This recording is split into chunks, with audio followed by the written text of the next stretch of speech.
Sandra Reed pulled her worn coat tighter around her as she stepped into the grand lobby of Bennett Grand Hotel.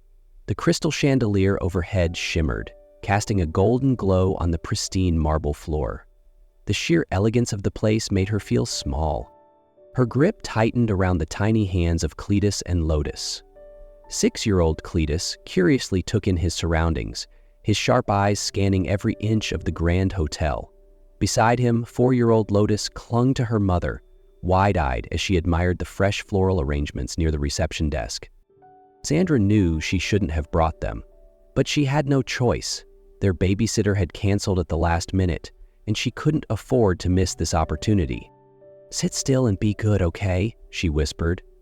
Clitus nodded quickly, while Lotus simply squeezed her hand tighter. Taking a deep breath, she stepped into the interview room. Across the polished table, Margaret Hayes, the hotel's head of HR, regarded her with a sharp gaze. Seated beside her was a man in a tailored black suit, Arthur Bennett, the CEO. His composed, unreadable demeanor only made the room feel colder. Margaret's brows furrowed as her gaze flickered toward the 2 children sitting quietly in the corner. "You brought your children to an interview?" Her voice was polite but laced with disapproval. Sandra forced her hands to stay still in her lap. Yes, it was an unavoidable situation. Margaret exchanged a glance with Arthur. He remained silent, tapping his fingers lightly on the table as he skimmed through Sandra's resume. "Our employees are expected to maintain complete focus during their shifts," Margaret continued. "You understand why we have concerns?" Sandra had rehearsed this moment. She refused to let them make her feel small.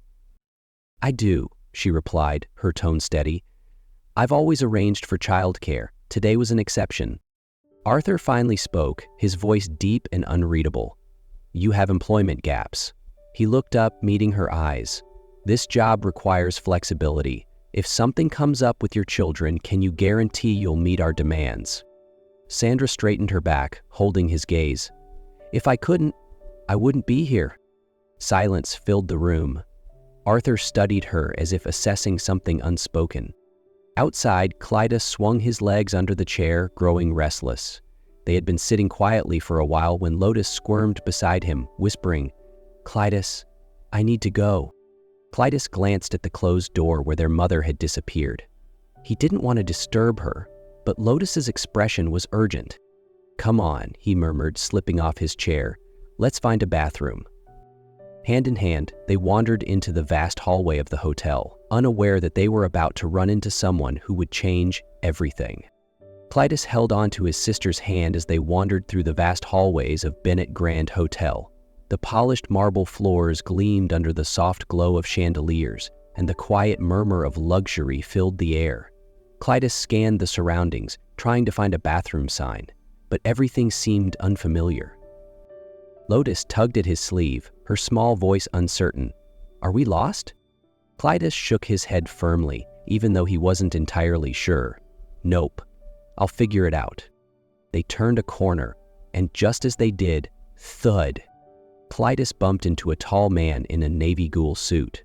Arthur Bennett. His expensive leather wallet slipped from his pocket and hit the floor, unnoticed by its owner. Clitus blinked, then quickly bent down to pick it up before Arthur even realized what had happened. The boy turned the wallet over in his hands, weighing it curiously. "This thing is heavy," Clitus remarked, tipping his head up at the man. "You should sew it to your pants so you don't drop it again." Arthur, who had spent his entire morning buried in back-to-back meetings and financial reports, was not expecting such an observation. He raised an eyebrow, looking down at the small boy. "Is that so?" he mused, his tone laced with amusement. Before Clitus could respond, Lotus peeked from behind her brother and gasped. "You look like a prince!" Arthur blinked, momentarily caught off guard. He glanced down at the wide-eyed little girl, her face filled with innocent wonder. "A prince?" he echoed, a rare flicker of a smile appearing. Lotus nodded eagerly. "Mom reads us stories about them. Princes live in big castles. Is this a castle?" Arthur glanced around at the grand hotel lobby before turning back to her. "You could say that." He crouched slightly to their level. "So, what are you two doing here?" Clitus responded without hesitation. "We're waiting for our mom. She's inside talking to the work people." The amusement in Arthur's expression faded slightly. He glanced toward the conference room where he knew HR was conducting interviews. "Your mom is interviewing?" he asked. Lotus beamed. "Yep, she's really good." Arthur didn't reply immediately. Instead, he tapped his fingers lightly against the wallet in his hand, as if suddenly reminded of something important. Just then, Lotus tugged at Clitus's sleeve again. "Clitus, where's the bathroom?" Clitus snapped back to reality. "Oh, right. Thanks for not losing your wallet again, Mr. Prince." And with that, Clitus grabbed his sister's hand and hurried off, leaving Arthur standing in the hallway, lost in thought. Sandra felt the air in the interview room grow heavier. Margaret exchanged a look with Arthur, who remained unreadable, his fingers tapping lightly against the table. "Thank you for coming in today," Margaret finally said, offering a polite but distant smile. "We'll be in touch if an opportunity arises." Sandra knew what that meant. She had heard it too many times before, a rejection wrapped in formal courtesy.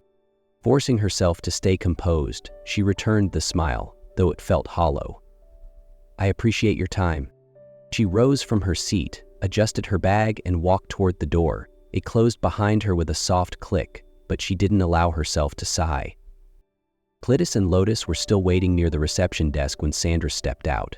The moment Clitus spotted her, he ran up, his small hand gripping hers tightly. "Mom, did you talk to them?" Sandra smiled, though her chest felt unbearably tight. "Yes, sweetheart, I did." Lotus tugged at her sleeve, eyes filled with hope. "Did you get the job?" She hesitated for a brief second, then nodded. "Everything's fine." She couldn't let them see the uncertainty gnawing at her. They were too young to understand the weight she carried. Arthur stood near the elevator, watching them. He wasn't sure why he was still looking. Sandra held on to Clitus and Lotus's hands, leading them toward the exit. Her posture remained straight, her steps steady, but Arthur could see the quiet exhaustion that clung to her. Outside, the sky had turned a muted gray, heavy with the promise of rain. Sandra pulled her coat tighter, her heart sinking. She had expected this outcome, but somehow this rejection stung more than the others. Arthur stood near the elevator, watching as Sandra and her two children disappeared through the hotel's grand entrance. A strange feeling settled in his chest, a quiet pull he couldn't quite explain. He wasn't the type to let emotions dictate his decisions. Everything he did was calculated, strategic, but this time, something made him reconsider. Arthur made his way back to his office, yet instead of focusing on the reports waiting on his desk, his mind kept drifting back to Sandra, how she had sat with unwavering composure during the interview, unshaken by Margaret's scrutiny, to Clitus and Lotus, cheerful, innocent, blissfully unaware of the burden their mother carried. Before he could think twice, he picked up his phone. "Margaret?" His voice was calm, firm. There was a brief pause before Margaret responded. "Yes, sir." "Move Sandra Reed to the accepted list." Margaret hesitated. "Sir, but She's qualified," Arthur interrupted, "and she handled that interview better than most." A long silence stretched between them. Then finally Margaret sighed. "Understood, sir." Arthur set the phone down and leaned back in his chair, eyes drifting toward the city skyline beyond the glass. For a man who built his entire career on logic and strategy, this decision felt different. But when he thought about Sandra's unwavering composure and the hopeful innocence in her children's eyes, he knew, maybe, for once, he didn't need a reason. Sandra took a deep breath as she stood before the employee entrance of Bennett Grand Hotel. Her uniform was freshly laundered and neatly pressed, but that didn't ease the tension in her chest. She had worked in hospitality before, but never in a hotel this prestigious. More than that, she knew not everyone was happy about her being here. The moment she stepped into the staff lounge, she felt the weight of curious stares. "Who's she?" someone whispered. "The new girl. Heard she got hired even after bringing her kids to the interview." Sandra ignored the murmurs, keeping her posture straight as she approached Teresa, the head of housekeeping. The older woman didn't even look up as she handed Sandra her assignment list. "You're covering the East Wing," Teresa said briskly. 10 rooms before noon. Don't fall behind." Sandra nodded. Understood. She wasted no time pushing her housekeeping cart to the first room. Opening the door, she took in the pristine suite, the crisp white linens, the delicate chandelier, the floor-to-ceiling windows overlooking the city. There was no time to admire it. Work began. She changed the sheets, wiped down surfaces, folded towels, arranged amenities.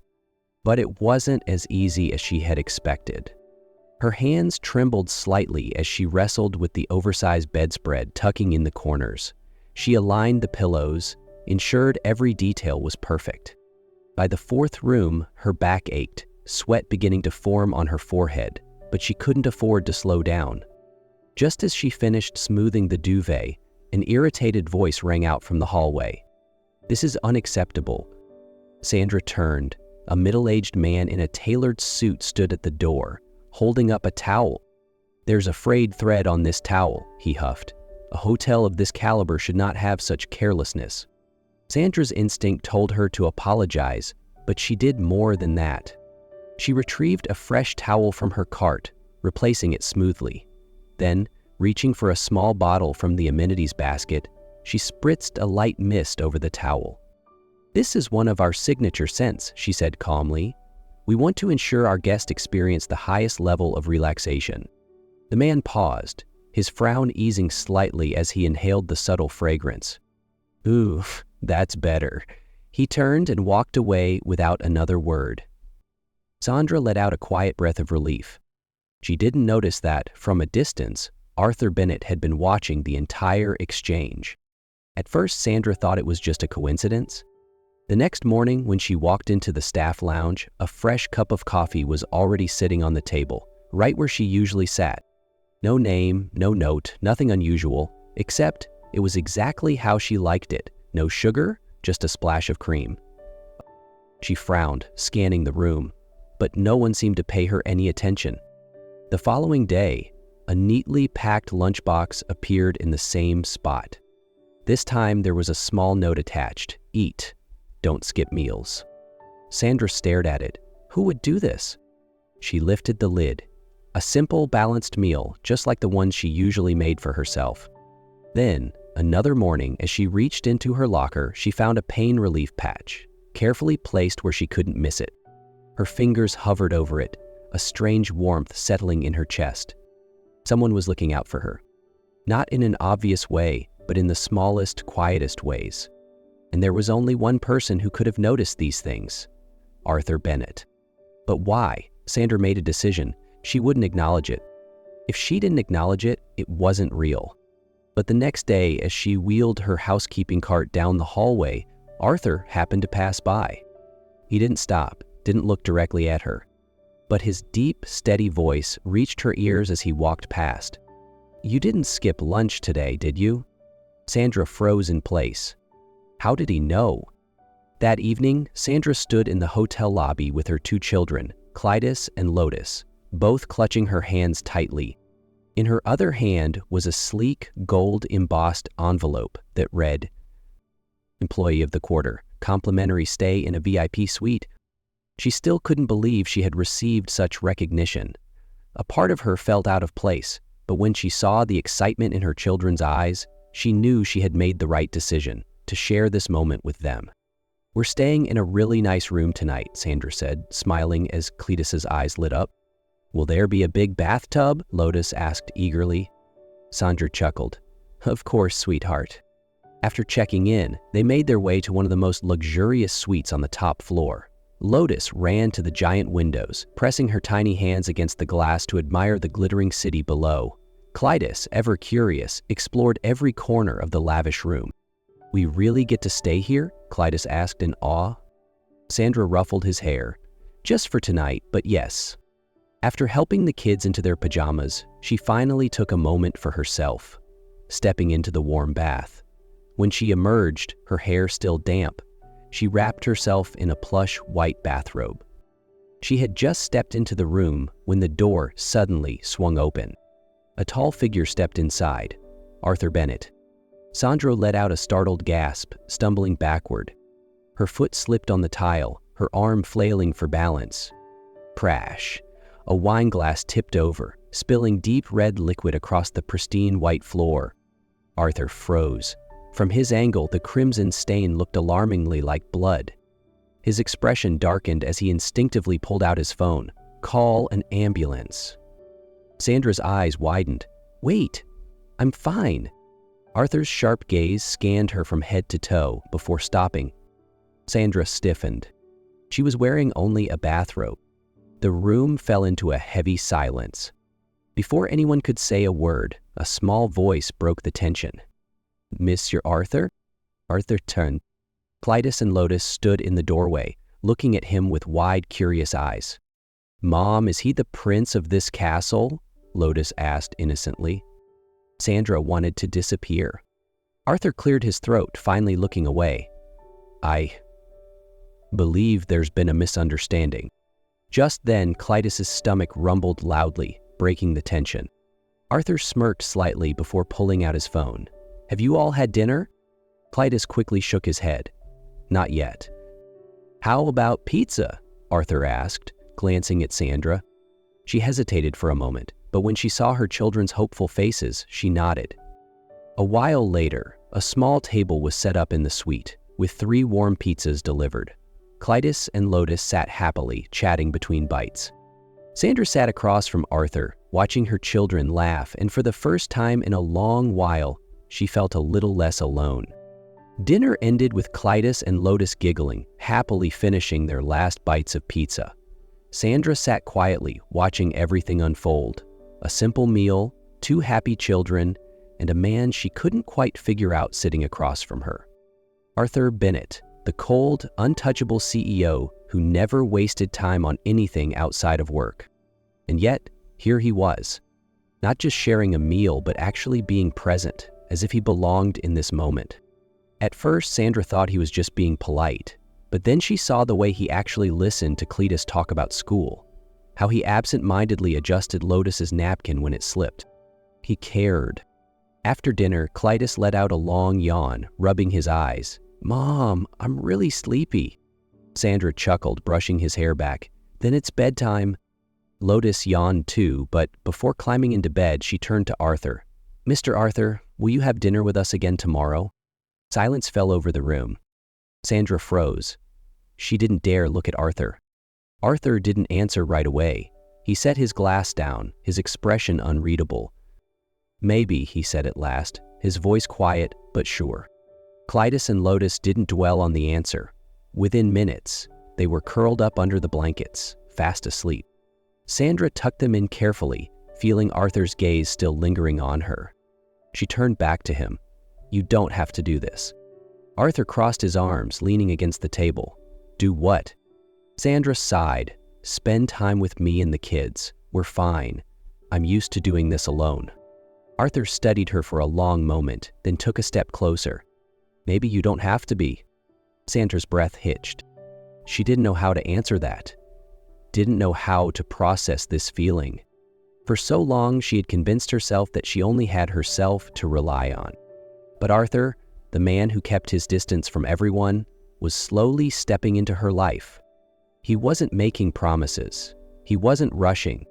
But in his eyes, she saw something genuine, something she had never seen in anyone before. For the first time in years, Sandra allowed herself to believe that maybe, just maybe, she wouldn't have to do this alone forever. And when Arthur said, "Good night, Sandra," she knew this was only the beginning. 1 year later, Sandra stood in the kitchen, carefully flipping golden pancakes on the hot pan. The sweet aroma filled their cozy home, blending with the sound of laughter echoing from the living room. "Mom, hurry up, we have a party today!" Lotus bounced excitedly, eyes darting to the clock. Clitus, now a little more mature, tried to act composed, but couldn't hide his excitement. "I already checked everything. Mr. Arthur will be on time, right?" Sandra smiled warmly at them. "Of course, he promised." She placed the pancakes on the table just as the front door opened. Arthur walked in, still dressed in his sharp suit, but with a smile that belonged only to this family. "Are we ready?" he asked, setting a small bag on the counter. Lotus ran up to him, hugging his leg. "Did you bring dessert?" Arthur raised an eyebrow. "And what if I didn't?" Lotus pouted, But Arthur chuckled, pulling a small pastry box from his bag, her favorite treat. She squealed in delight and ran off to show Clitus. Sandra crossed her arms, eyeing him playfully. "You spoil them too much." Arthur smirked, stepping closer. He brushed a strand of hair from her face before pressing a soft kiss to her forehead. "And you spoil them just as much." She laughed. A year ago, she never imagined life would turn out this way. From a struggling single mother to finding a job at Bennett Grand, and somehow finding someone who had been quietly watching over her the whole time. Arthur had never been the type to open up easily. But for Sandra and the kids, he had learned to be part of something bigger, a family. And today they were about to take the next step. Arthur reached into his pocket, pulling out a small velvet box. He flipped it open, revealing a simple yet elegant ring. Sandra's heart pounded in her chest. She had spent years convincing herself she didn't need anyone, but hearing those words, spoken so simply, so surely, unraveled something deep inside her. Arthur took her hand, his grip steady, unwavering. "I want this to be forever," he said. "Not just you and me, all four of us, a real family." Tears pricked at Sandra's eyes, but this time she didn't hesitate. She nodded. Lotus and Clitus jumped up in excitement. "Mom said yes." Arthur squeezed Sandra's hand, then leaned in to kiss her softly. They weren't just pieces trying to fit anymore. They were a family.